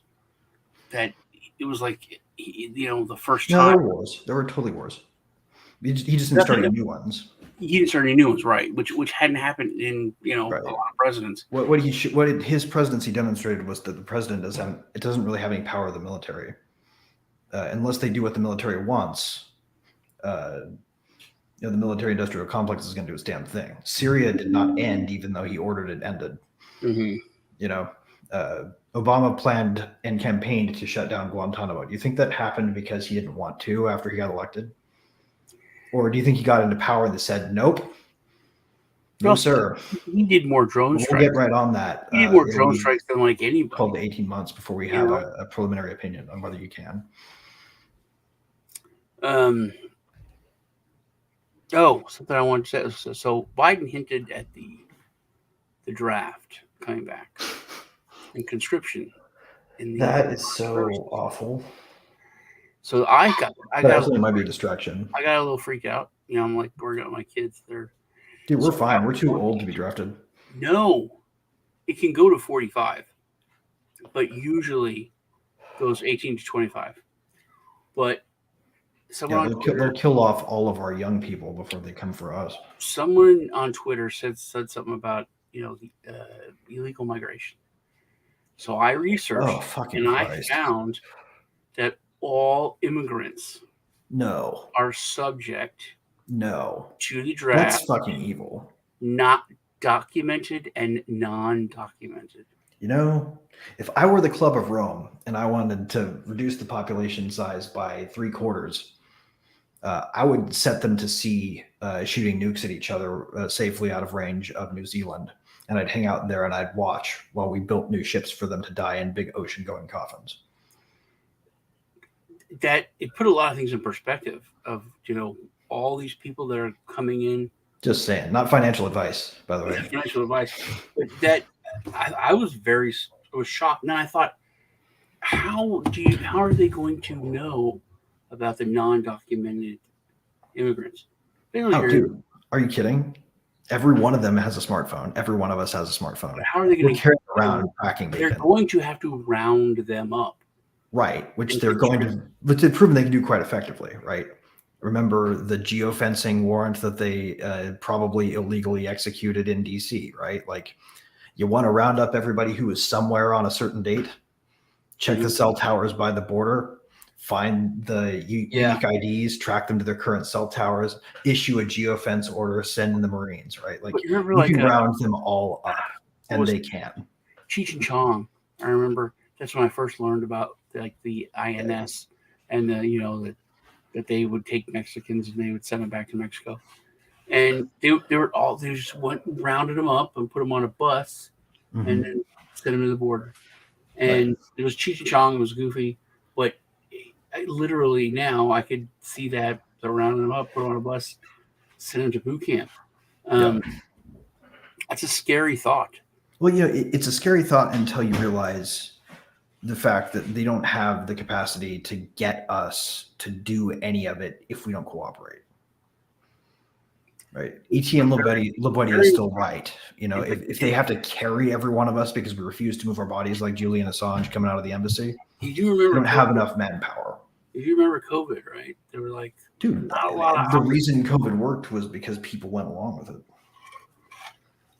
Yeah, that's my point. Everybody, there are nations in Central and Northern Africa that couldn't sustain the economic hit of the thing they were threatening to do them, and they just said no to these people, and they backed the fuck off. We're running out of time, but Africa has been very interesting to me for the past few months, especially with BRICS, because they actually people write Africa off. It's not really fair. They actually have kind of a leg to stand on, and they're like, these leaders of these countries are talking with a swagger that they have not had. Yeah, all neglect from government aid is typically benign, and they've been neglected. They were talking to this one. I remember this dude just talking up to Macron, and he's like, "When we have our BRICS meeting, we'll talk about this, France." And what they got attitude now because they have a power base. It was very interesting. So we need to wrap it up. Yeah. I would like to leave everybody with one thing: point of optimism. White pill. The ultimate white pill is this: refuse to serve in your own mind. Just disavow any assistance to anyone who would oppress you, and you are at once free. There's literally nothing they can do to you without your assistance. Yeah. I think if I get pulled over or any interaction with police, it's like. I like local cops are like one of the few legitimate functions of government. I really want to, I don't want to make this interaction or make your life hard, but I just don't want to give up any of my rights. And I know you make things easier, but I'm just know it's not you. It's not personal. They appreciate you talking like that. Yeah, I just do you remember last time people with day jobs too. They were like, "What's your social security number?" And then use a. And then I was like, why did I do that? I'm like, dude, no. They're like, can we take a picture of you? And I was like, no. Yeah, no. It's man, you shouldn't have knocked on my door. But dude, were they doing that pre-crime harassment thing to you? No, it was my nephew dropped me off, and the neighbor and him got in an argument, but it was literally like 20 seconds. And then they called the police. And then the police came over and they're like, yeah, there was a bunch of, I was like, it was 20 seconds. And they were like, really? I said, he dropped me off. And they came out and they're like, what are you parked in front of my house for? And he's like, I'm dropping my uncle off. And then he's like, all right. And then he said, okay. And he's like, damn right it's okay. And that's when they started arguing. I'm like, Tony, shut up. Just go. Thanks. That was it. Then the police are knocking on my door. And then they were like, well, what's give me your driver's license. And I shouldn't have given it, but it was like 11:30 at night. I was tired. What's your social security number? I gave it. And then I was like, wait a minute, what you? And then they asked for something else. I said, why are you trying to obtain credit in my name? And they're like, no, it's just procedure, or just. I was like, no, that I said, that's not a real thing. What you're saying. I know. Do people really just give you stuff? And they're like, can we take your picture? And I was like, no, go away. Belief is something I don't even afford my best friends and family. I trust them, but I still insist they reason with me. All right. Well, we better end stuff. Amanda should be on it. Check me out. Check Lisa out. Check out Greg at on the Twitter at Design Heretic. And I've got a real fucking what's the word the kids use these days? A banger of Mirror.xyz article coming out where if you Googled that operational field manual, you'll get to read a ChatGPT generated scenario that reveals the past history of the last decade with respect to how we've been targeted. And I achieved it by asking ChatGPT to follow orders as if it were a government agency, not by telling it anything about what happened. It repeated history by taking orders. I put in our local or our Telegram chat the picture of what the Economist from 10 years ago that shows whatchamacallit coming in on and Israel fighting with gliders. Yeah, which is a little odd. But y'all take care. Wait. Before we go to truly give peace a fucking chance, guys. Like, if anybody is trying to call you anything other than a good human being for suggesting that everybody ought to stand down and we ought to stop the cycle of violence by not escalating any further, that's a really good thing to say. So at least if you disagree, give those people some respect because they're saying something that some of the best people in the history of humanity have ever said.